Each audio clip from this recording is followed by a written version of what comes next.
जय हिंद, वंदे मातरम। दोस्तों, स्वागत है आपका आज की ताजा खबरों में। आज हम आपको बताएंगे दिन भर की ताजा खबरें, गरीब मजदूरों के लिए, किसानों के लिए, साथ ही बेरोजगारों के लिए क्या क्या खबरें निकल कर आ रही है। इसके अलावा लॉकडाउन 4 से जुड़ी हुई कुछ बड़ी खबरें निकल कर आ रही है। साथ ही आपको बताएंगे किस राज्य में श्रमिक स्पेशल ट्रेनों की संख्या को बढ़ा दिया गया है। इसके अलावा आपको बता दें रेलवे से जुड़ी क्या अच्छी खबर निकल कर आ रही है। साथ ही बात करेंगे पेट्रोल, डीजल, गुटखा, बीड़ी, सिगरेट, तंबाकू से जुड़ी खबरों के बारे में। लेकिन उससे पहले अगर आपने अभी तक हमारे चैनल को सब्सक्राइब नहीं किया है तो अभी लाल बटन दबाकर चैनल को सब्सक्राइब जरूर कर लें। चलिए चलते हैं आज की ताजा खबरों की तरफ।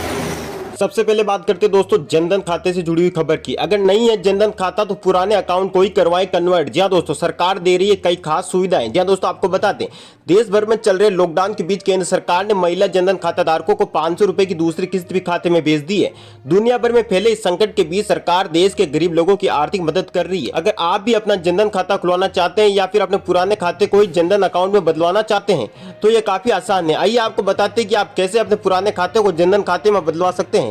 पुराने खाते को बदलवाए जनधन खाते में। जी हां दोस्तों, आपको बता दें अगर आप अपने पुराने खाते को ही जनधन खाते में बदलवाना चाहते हैं तो आप ये काफी आसानी से कर सकते हैं। इसके लिए आपको बैंक की ब्रांच में जाना होगा, यहाँ आपको एक फॉर्म भरना होगा और रुपए कार्ड के लिए आवेदन करना होगा। ऐसा करने के बाद आपको फॉर्म को बैंक में जमा कराना होगा। इस फॉर्म के जरिए आपका बैंक खाता जनधन खाते में कन्वर्ट हो जाएगा। जनधन खाते के क्या है फायदे? जी हां दोस्तों, डिपॉजिट पर मिलता है ब्याज। साथ ही दोस्तों आपको बता दें इसके अलावा खाते के साथ फ्री मोबाइल बैंकिंग की सुविधा भी दी जाती है। जनधन खाता है तो आप ओवरड्राफ्ट के जरिए अपने खाते से अतिरिक्त 10,000 रुपए तक निकाल सकते हैं। मगर यह सुविधा जनधन खाते के कुछ महीनों तक सही से रखरखाव के बाद ही मिलती है। 2 लाख रुपए तक एक्सीडेंटल इंश्योरेंस कवर मिलता है। 30,000 रुपए तक का लाइफ कवर जो लाभार्थी की मृत्यु पर योग्यता शर्तें पूरी होने पर मिलता है। जनधन खाता खोलने वाले को रुपए डेबिट कार्ड दिया जाता है जिससे वह खाते से पैसे निकलवा सकता है या खरीदारी कर सकता है। जनधन खाते के जरिए बीमा, पेंशन प्रोडक्ट्स खरीदना आसान है। जनधन खाता है तो पीएम किसान और श्रमयोगी मानधन जैसी योजनाओं में पेंशन के लिए खाता खुल जाएगा। देश भर में पैसों के ट्रांसफर की सुविधा, सरकारी योजनाओं के फायदों का सीधा पैसा खाते में आता है। वही आपको ये भी बता दें जनधन खाते के अंदर मिनिमम बैलेंस रखने की भी कोई टेंशन नहीं है। साथ ही आपको ये बता दें अगर नया खाता खोलना हो तो जी हाँ दोस्तों, अगर आप अपना जनधन खाता खुलवाना चाहते हैं तो आपको अपने नजदीकी बैंक में जाना होगा। यहाँ पर आपको जनधन खाते का फॉर्म भरना होगा। इसमें अपनी सभी डिटेल भरनी होगी। आवेदन करने वाले ग्राहक को अपना नाम, मोबाइल नंबर, बैंक ब्रांच का नाम, आवेदक का नाम, नॉमिनी, पॉलिसी, व्यवसाय, रोजगार और वार्षिक आय व आश्रितों की संख्या, SSA कोड या ward number, village code, town code आदि की जानकारी देनी होगी। दोस्तों चलते हैं अगली बड़ी खबर की ओर। पीयूष गोयल बोले रेलवे देश के किसी भी हिस्से से श्रमिक स्पेशल ट्रेन चलाने के लिए तैयार। जी हां दोस्तों, आपको बता दें रेल मंत्री पीयूष गोयल ने ऐलान किया है कि भारतीय रेलवे लॉकडाउन में फंसे प्रवासी मजदूरों के लिए देश के किसी भी जिले से श्रमिक स्पेशल ट्रेन चलाने के लिए तैयार। जिला कलेक्टर को फंसे हुए श्रमिकों के नाम, जिस जगह उन्हें जाना है वहां की लिस्ट तैयार करके नोडल अधिकारी के जरिए रेलवे में आवेदन करना होगा। पीयूष गोयल ने शनिवार को ट्वीट कर इसकी जानकारी दी है। ट्वीट के मुताबिक जिला अधिकारियों को राज्य के नोडल अधिकारियों को सूचना देनी होगी। कलेक्टर प्रवासी मजदूरों की लिस्ट सौंपेंगे जिसके बारे में मजदूर जिन जगहों की ओर जाना चाहते हैं उसका जिक्र होगा। लिस्ट तैयार होने के बाद ट्रेन चलाने पर रेलवे के अधिकारी विचार रखेंगे। बीते कुछ दिनों से केंद्रीय मंत्री पीयूष गोयल राज्यों से अपील कर रहे हैं कि राज्य ज्यादा से ज्यादा ट्रेनों को चलाने की मंजूरी दे जिससे प्रवासी मजदूर अपने राज्यों को लौट सके। रेल मंत्री ने झारखंड, राजस्थान और पश्चिम बंगाल से खास अपील की थी। चलिए दोस्तों चलते हैं अगली बड़ी खबर की ओर। मजदूरों की घर वापसी के लिए छत्तीसगढ़ सरकार ने दी 37 विशेष ट्रेनों की सहमति। जी हां दोस्तों, आपको बता दें लॉकडाउन के दौरान देश के कई राज्यों में फंसे छत्तीसगढ़ के मजदूरों की घर वापसी के लिए मुख्यमंत्री भूपेश बघेल लगातार प्रयास कर रहे हैं। मजदूरों को लाने का सिलसिला लगातार जारी है। राज्य में पहले से ही 8 स्पेशल श्रमिक ट्रेनों से हजारों मजदूरों की घर वापसी हो चुकी है। इसके बाद जो मजदूर अभी भी अन्य राज्यों में फंसे हुए उनको लाने के लिए राज्य सरकार ने 37 विशेष ट्रेनों की अनुमति दी है। राज्य सरकार के मुताबिक मजदूरों की घर वापसी के लिए रेल मंत्रालय से ट्रेनों की मांग की गई थी जिसके लिए रेल मंत्रालय को अब तक कुल 1.16 करोड़ रुपए का भुगतान किया जा चुका। मुख्यमंत्री भूपेश बघेल के निर्देश पर छत्तीसगढ़ पहुंचने वाले मजदूरों के लिए विशेष इंतजाम किए गए हैं। स्पेशल ट्रेन से पहुंचने पर राज्य के रायपुर, दुर्ग, बिलासपुर, राजनांदगांव, भाटापारा, चंपा के साथ ही अन्य स्टेशनों पर थर्मिंग, स्कैनिंग, भोजन पानी की व्यवस्था की गई है। मजदूरों को उनके गंतव्य स्थान तक पहुंचाने के लिए बसों की भी व्यवस्था संबंधित जिला प्रशासन द्वारा की जा रही है। चलिए दोस्तों चलते हैं अगली बड़ी खबर की ओर। लॉकडाउन 12 राज्यों के 30 शहरों में जारी रहेगा सख्त लॉकडाउन। देखे पूरी लिस्ट। देश में कोरोना वायरस से संक्रमित मरीजों की संख्या 90,000 को पार कर गई है। हालात यह है कि पिछले कुछ दिनों से हर दिन कोरोना के 3,000 नए मरीज सामने आ रहे हैं। कोरोना वायरस के संक्रमण से बचने के लिए देश भर में लगाया गया लॉकडाउन का तीसरा चरण खत्म हो चुका है।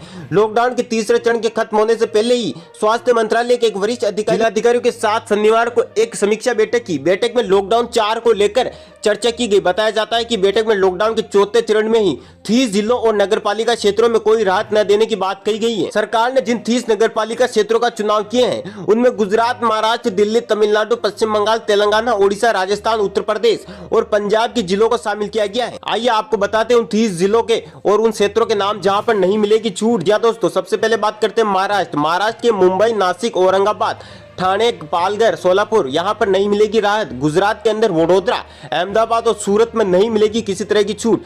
मध्य प्रदेश में भोपाल और इंदौर में रहेगी सख्ती। आंध्र प्रदेश के अंदर कुर्नूल में रहेगी सख्ती। इसके अलावा आपको बता दें, राजस्थान की जयपुर, जोधपुर और उदयपुर में किसी तरह की छूट नहीं मिलेगी, यहाँ पर सख्ती रहेगी।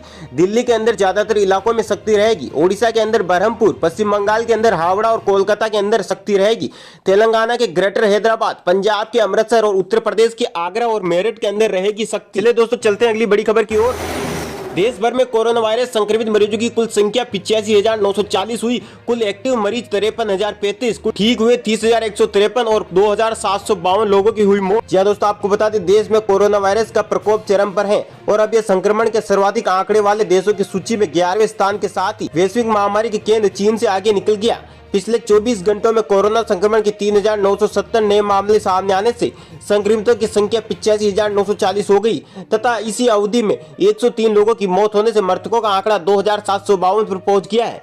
केंद्रीय स्वास्थ्य एवं परिवार कल्याण मंत्रालय की ओर से शनिवार सुबह जारी आंकड़ों के मुताबिक देश के विभिन्न राज्यों तथा केंद्र शासित प्रदेशों में अब तक 85,940 लोग कोरोना वायरस से संक्रमित हुए हैं तथा 2,752 लोगों की मौत हुई है, जबकि 30,153 लोग इसके संक्रमण से पूरी तरह ठीक हुए और उन्हें विभिन्न अस्पतालों से छुट्टी दे दी गई है। चीन में हुबई प्रांत के वुहान में दिसंबर 2019 के मध्य में कोरोना वायरस के संक्रमण का पहला मामला प्रकाश में आया था और इसने अब तक विश्व भर के अनेक देशों को अपनी चपेट में ले लिया है। चीन में अब तक 84,038 लोग इससे संक्रमित हुए हैं तथा 4,637 लोगों की मौत भी हो चुकी है।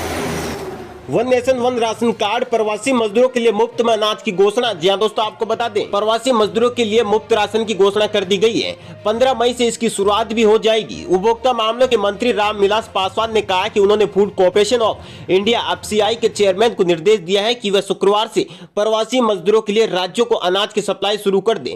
राशन कार्ड नहीं होने पर भी प्रवासी मजदूरों को राशन मिलेगा, इसके लिए उन्हें मना नहीं किया जा सकता है। 2 महीने तक मुफ्त में राशन। जी दोस्तों, आपको बता दें, प्रवासी मजदूरों को बड़ी राहत देते हुए वित्त मंत्री निर्मला सीतारमण ने शुक्रवार को आत्मनिर्भर भारत पैकेज की दूसरी किस्त की घोषणा करते हुए अगले 2 महीने तक मुफ्त में अनाज देने का ऐलान किया। इसके तहत 8 करोड़ प्रवासी मजदूरों को अगले 2 महीने तक प्रति व्यक्ति मुफ्त 5 किलो अनाज और प्रति परिवार 1 किलो चना दाल दी जाएगी। इसके लिए 3,500 करोड़ रुपए का प्रावधान किया गया है। 3,500 रुपए का पूरा खर्च केंद्र सरकार वहन करेगी। आपको बता दें, इस योजना से 8 करोड़ प्रवासी मजदूरों को मिलेगा लाभ। रामविलास पासवान ने ट्वीट कर कहा है कि 8 करोड़ प्रवासी श्रमिकों को मुफ्त अनाज वितरण पर आने वाले 3,500 करोड़ रुपए का पूरा खर्च जो है केंद्र सरकार वहन करेगी। सरकार की पूरी कोशिश है कि एक एक गरीब और जरूरतमंद तक समय पर अनाज पहुंचे। इसके कार्यान्वयन, प्रयासों की पहचान और पूर्ण वितरण की जिम्मेदारी राज्य सरकार की होगी।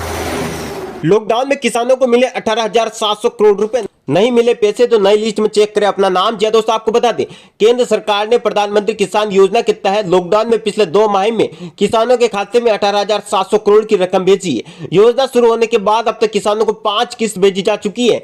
जल्द ही इसकी 6ठी किस्त भी आने वाली है। प्रधानमंत्री नरेंद्र मोदी ने पिछले साल फरवरी में छोटे और सीमांत किसानों को आर्थिक सहायता देने के लिए प्रधानमंत्री किसान सम्मान निधि योजना से स्कीम चलाई थी। प्रधानमंत्री नरेंद्र मोदी ने देश भर में करोड़ों किसानों के लिए कई फायदे देने वाली इस योजना की शुरुआत की। इन योजना में प्रधानमंत्री किसान निधि योजना काफी अहम है। इस योजना के तहत सरकार किसानों के बैंक खातों में हर साल 6,000 रुपए जमा करती है। यह राशि 3 बराबर किस्तों में किसानों के खाते में डाली जाती है। साथ ही आपको बता दें, अगर इस योजना के अंतर्गत आप आते हैं और आपको अभी तक इस योजना का लाभ नहीं मिला है तो लिस्ट में ऐसे चेक कर सकते हैं अपना नाम। अगर आपने आवेदन किया है और ये जानना चाहते हैं कि आपका नाम 6,000 रुपए सालाना पाने के लिए लिस्ट में है या नहीं है, तो इस वेबसाइट पर जाकर अपना नाम चेक कर सकते हैं। जिन किसानों को इस योजना का लाभ सरकार की तरफ से दिया गया है उनके भी नाम राज्य, जिलेवार, तहसील और गांव के हिसाब से देखे जा सकते हैं।